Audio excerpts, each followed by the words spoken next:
안녕하세요. 60대 초반이고 퇴직한 지 몇 년 된 가장입니다.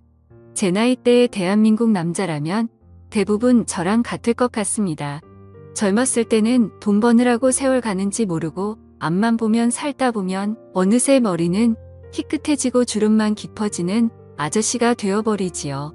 아내와 아이들을 위해 일만 하다 보니 생활은 그렇게 부족하지 않지만 아이들과의 관계도 친밀하지 못하고 아내와의 사이도 그렇게 좋지 않은 경우가 대부분이잖아요. 저와 아내의 사이가 그렇게 나쁜 것은 아니지만 그렇게 좋은 것도 아닙니다. 아이들은 다 컸다고 다들 밥벌이 찾아서 나가 살고 이제 아내와 둘이 잘 지내보고 싶은데 아내는 집에서 하루 종일 저랑 같이 있기 싫다는 티를 냅니다. 퇴직 후 첫 몇 달간은 그러지 않았는데 얼마 지나지 않아 등산이라도 갔다 와라, 친구들이라도 만나고 와라, 저와 집에 둘이 있는 시간이 많아진 게 싫었나 봅니다. 그동안 돈만 버느라 마땅한 취미도 없고 저는 그래도 공무원 연금으로 생활이 가능하지만 친구들 대부분은 아직도 일을 하고 있는 경우가 많아서 낮에 만날 친구도 별로 없습니다. 아내의 등살에 못 이겨 산에도 가보고 공원에도 가보고 하지만 혼자서 뭘 하려고 하니 금방 재미가 없어지더라고요. 아내에게 같이 등산이라도 다니자고 했지만 아내는 집에서도 같이 있는데 나가서라도 따로 있고 싶다며 제가 등산을 가지 않고 집에 있는 날에는 아내는 어떻게 해서든 약속을 만들어서 집을 나갔습니다. 아내는 제가 퇴직하기 10여 년 전부터 전업주부를 하면서 시간이 남을 때는 취미 활동도 하고 모임도 가져서 주위에 아는 사람이 많아 나가서 할 게 많은가 보더군요. 아내가 밖에 나가 지인과 만날 때 집에 혼자 있으면 제 자신이 불쌍하고 처량해졌습니다. 그렇게 1년 정도 지났을 때였습니다. 하루는 아내가 모임에서 사람들이 온다며 저보고 나갔다 오라고 하더군요. 마땅히 갈 곳이 없어 그냥 방 안에서 혼자 있겠다고 했지만 여자들끼리 모임인데 제가 있으면 부담스럽다며 돈 10,000원 쥐어주며 저를 내쫓았습니다. 저는 정말 너무나 비참했고 집 근처 카페에 가서 커피 한잔 하면서 들고 나간 책을 보며 시간을 때울 수밖에 없었습니다. 아내가 저녁 7시 이후에 들어오라고 해서 밥도 못 먹고 있다가 너무나 배가 고파서 7시가 갓 넘어서 집에 들어갔습니다. 손님들이 다 간 줄 알았는데 아직 안 간 손님이 있었고 아내는 왜 연락도 없이 들어왔느냐며 저를 흙어보았습니다. 아직 안 간 손님은 긴 생머리에 단아하게 생긴 40대 정도의 여성이었고 옷가짐이나 하는 행동이 되게 여성스러워 보였습니다. 가벼운 인사를 하고 저는 배가 너무 고파서 주방에 가서 라면을 끓이기 시작했습니다.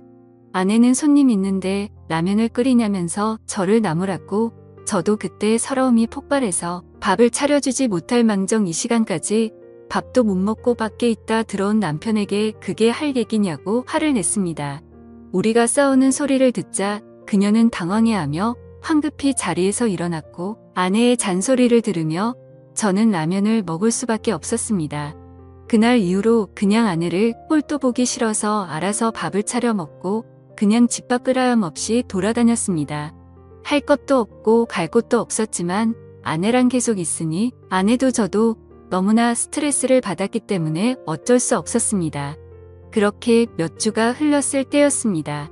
그날도 혼자 걷다가 공원 벤치에 앉아서 멍하니 하늘만 쳐다보고 있었습니다. 그동안 가정을 위해서 열심히 살았는데 퇴직을 하고 나니 찬밥 신세가 된 제 모습이 처량했습니다. 하늘은 맑디 맑고 눈부신데 제 삶은 우중충하고 끝을 향해 점점 시들어가는 느낌에 너무나도 슬펐습니다. 계속 그렇게 앉아있다가는 더 우울해질 것 같아서 벤치에서 일어나려 하는데 저 멀리서 단아한 여성이 걸어오는 것이 보였습니다. 마치 영화의 한 장면처럼 그녀가 걸어오는 몸짓 숨결 하나하나가 마치 슬로우 비디오처럼 느껴졌습니다. 왠지 낯설지 않은 그 모습에 넋이 나가 있는데 그녀도 이내 저를 알아본 듯 인사를 했습니다. 그녀는 몇 주 전 집에 남아있던 아내의 손님이었습니다. 서로 짧은 인사를 나누었고 몇 마디 나눈 후에 아쉽지만 그녀를 떠나보낼 수밖에 없었습니다. 그녀와 공원에서 마주친 후로 제 심장이 쿵쾅쿵쾅거리고 설레는 것을 느낄 수가 있었습니다. 마치 제가 젊은 시절로 돌아간 것 같았습니다. 그녀의 단아한 모습과 지나치며 맡았던 그녀의 향기가 잊혀지지 않았습니다. 그날 이후로 매번 그 공원에 그 벤치를 찾아갔습니다. 남는 게 시간이고 아내와 집에 있어봤자 트러블만 생기는 걸 알기에 혹시나 한 번이라도 그녀와 마주치길 기대하면서 그 공원으로 출퇴근을 했습니다. 책과 따뜻한 차를 가지고 가서 몇 시간씩 그 벤치에 앉아 있었습니다. 하지만 한 달이 지나도록 그녀와 다시 마주치는 기회는 없었습니다. 아쉽기는 하지만 딱히 할 것도 없고 공원에 가서 좋은 공기 마시며 따뜻한 햇살 아래에서 책을 읽는 것도 나쁘지 않아서 그 뒤로도 쭉 그 공원을 찾았습니다. 그러다 몇 주 뒤 벤치에 앉아서 책을 읽고 있는데 그녀가 제게 다가와 말을 걸었습니다. 그렇게 기다리던 그녀를 몇 달 만에 다시 보니 너무나도 흥분이 됐지만 티를 안 내려고 애써 태연한 척했습니다. 그녀는 가볍게 인사를 나눈 뒤 그날은 시간이 좀 있는지 제 옆자리에 앉았고 제가 읽던 책에 대해서 물어보았습니다. 그녀도 소설책 읽는 걸 좋아한다고 했습니다. 그동안 돈을 버느라 다른 취미 활동은 할 수 없었지만 출퇴근하는 지하철에서 소설책을 많이 보던 저였기에 책에 대해서 이야기할 것은 많았습니다. 저는 미국 고전 소설을 잘 보는 편인데 그녀는 일본 소설을 좋아하더군요. 서로의 관심책에 대해서 이야기를 하다 보니 시간 가는 줄도 모르고 몇 시간을 이야기했던 것 같았습니다.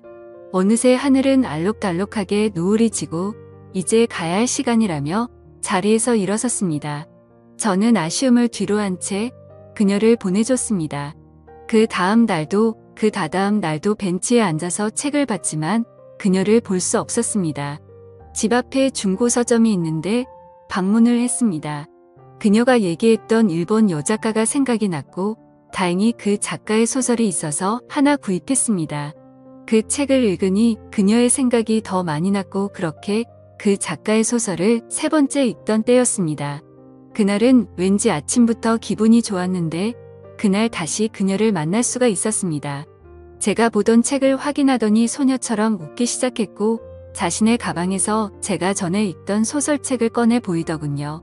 그녀는 서로 좋아하는 작가의 소설을 읽고 이야기를 나누는 독서 모임을 하면 어떻게 했냐고 하더군요. 지난번 우리 집에 왔을 때 사실 아내와 다른 여자분들과 미술 모임이었는데 자기는 여러 사람을 만나는 게 익숙하지 않아서 모임을 나가지 않고 있는데 저랑은 왠지 편하게 모임을 할 수 있을 거라면서 그 뒤로 매주 일주일에 2번씩 만나서 독서 모임을 이어나갔습니다. 저는 남는 게 시간이라 하루 이틀이면 소설책 한 권을 다 볼 정도였고 그녀도 책 읽는 걸 좋아해서 이틀에서 3일에 한 권씩 읽기 시작했습니다. 그렇게 매주 그녀와 만나다 보니 우리는 급격하게 친해지기 시작했습니다. 제가 그동안 읽은 소설책 양이 어마어마하기도 했고 아무래도 나이가 많다 보니 그녀보다는 조금 더 깊은 얘기를 하곤 했을 때마다 그녀의 눈빛은 초롱초롱 빛이 났습니다. 그러다 책을 10권 떼었을 때 그녀가 처음으로 뒤풀이를 하자고 해서 파전집으로 갔습니다. 문학 얘기는 막걸리의 파전과 함께하는 거라며 자기가 대학교 독서 동아리 때는 항상 그랬다고 했습니다. 막걸리를 한 잔 한 잔 할 때마다 그녀는 평소와는 다르게 말이 많아졌습니다. 예전 대학교 때 동아리를 하면서 너무나도 즐거웠던 추억이 요즘 저와 독서 모임을 하면서 다시 느끼고 있다며 좋아했습니다. 그러면서 자기는 지적인 남자가 좋아서 대학교 때도 책을 많이 보는 동아리 선배를 짝사랑한 적이 있었다며 제가 자신과는 다른 견해의 이야기를 할 때는 너무나 똑똑해 보인다고 하더군요. 저 좋으라고 하는 소리였겠지만 은근히 기분 좋고 설레기도 했습니다. 조금 더 취하자 자신의 가정 이야기도 했습니다. 자신은 이혼녀이고 이혼한 지는 5년 정도 됐다고 합니다. 전 남편은 집이 많이 부유했었고 남편과 시댁도 아무런 문제가 없었지만 아이를 낳지 못하는 걸로 갈등이 있었다고 합니다. 기어코 전 남편은 다른 여자와 바람이 나서 아이를 데리고 왔고 이혼의 대가로 그녀가 지낼 만한 집에 전세금과 생활비 정도의 의자료를 받고 이혼을 했다고 했습니다. 전 남편은 돈 버는 거에만 관심이 많아서 소설 책을 읽는 거는 시간 낭비라며 자신을 무시하고는 했는데 요즘은 저랑 이렇게 소설을 읽으니 좋다더군요. 그래도 전 남편과 이혼에 대해서 얘기를 하면서 기분이 좋아지지 않았는지 그녀는 막걸리를 원샷하기 시작했고 그러더니 갑자기 테이블에 머리를 박고 자기 시작했습니다. 저는 10여 분간 그녀를 흔들어 깨웠지만 그녀는 이미 만취 상태였고 어쩔 수 없이 그녀의 지갑에서 신분증을 발견하고 그녀의 집으로 그녀를 데려다 주었습니다. 집 근처에 오니 다행히 정신이 조금은 드는지 비밀번호를 알려주었고 그녀의 집 문을 열고 들어가 침대에 그녀를 눕혔습니다. 40대의 젊은 이혼녀가 사는 집에 들어오니 흥분이 되는 느낌이 들었습니다. 여자 혼자 살아서 그런지 집도 깔끔하고 좋은 냄새가 났습니다. 저도 취기가 조금 돌고 있고 그녀도 취해서 얼굴이 붉어져 있어서 더 예뻐 보였기 때문에 고백하고 싶은 마음이 굴뚝 같았지만 그렇게 되면 요즘 삶의 활력소인 그녀와의 독서 모임이 끝날 것 같아서 두려웠습니다. 저는 그녀에게 이불을 덮어주고 집을 나올 수밖에 없었습니다. 다음 독서 모임에 나온 그녀는 그날은 정말 미안하다며 작은 선물도 사왔습니다. 그렇게 독서 모임이 이어나가고 책을 20권 본 날 이번엔 제가 뒤풀이를 하자고 했고 이번에는 조금만 마시기로 했습니다. 우리는 막걸리를 마시며 최근 읽었던 책에 대해 진지한 얘기도 하고 이런저런 얘기도 했고 적당히 취했을 때 그녀의 집 앞까지 같이 걸어갔습니다. 그녀를 들여보내고 돌아서려는데 그녀가 저를 잡았고 집에 좋은 와인을 한 잔 더 하자는 그녀의 말에 저는 설레기 시작했습니다. 그녀는 오랜만에 분위기를 내자며 LP판을 틀었고 우리는 재즈를 들으며 와인을 마시기 시작했습니다. 저를 집으로 초대해 분위기를 잡으며 술까지 마시자는 그녀를 보면 왠지 저를 꼬시는 듯한 느낌이 들었습니다. 하지만 나이 차이도 많이 나고 가정까지 있는 저 같은 남자를 저렇게 단아하고 우아하게 생긴 예쁜 어린 여성이 그런 생각을 한다고 생각할 수가 없었습니다. 그렇게 술이 한 잔 들어가더니 그녀는 저에게 대놓고 얘기를 하더군요. 이렇게 예쁘고 젊은 여성이 혼자는 집까지 데려와서 대놓고 꼬시고 있는데 왜 반응이 없냐면서 배시시 웃으며 얘기를 했습니다. 저처럼 나이 많은 사람이랑 괜찮은 건가라고 묻자 그녀는 어차피 자기도 늙고 나중에 썩어 문드러질 몸 한 살이라도 어린 나이일 때 사랑을 나누고 싶다고 했습니다.